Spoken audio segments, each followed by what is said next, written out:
আসসালামু আলাইকুম গাইস, আপনারা আশা করি ভালো আছেন। তো আমি আপনাদের সামনে কিছু মুসলিমের ব্যাপারে কথা বলবো আর কিছু ইসলামিক কুইজ ধরবো আপনাদেরকে।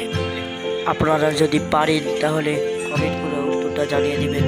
আশা করি ভিডিওটা ভালো লাগবে, আপনারা শেষ পর্যন্ত দেখুন। গাইস, এটা হলো আমাদের বাড়ির ছাদ। ট্যাঙ্কির প্লেট বানার জন্য দুটা মিস্ত্রি রড বানছে। গাইস, এটা হলো আমার আব্বার ঘর। আমরা দালান বাড়িতে থাকি আর আমার আব্বা এই টিনের ঘরে থাকে। কেন দালান বাড়ি ছাড়া এই টিনের ঘরে থাকছে এটা আপনাদের বলতে পারছি না। মূল বিষয়ে যাওয়া যাক। তো আপনাদের প্রশ্ন করি, পৃথিবীতে সর্বপ্রথম মহামানব কে ছিলেন?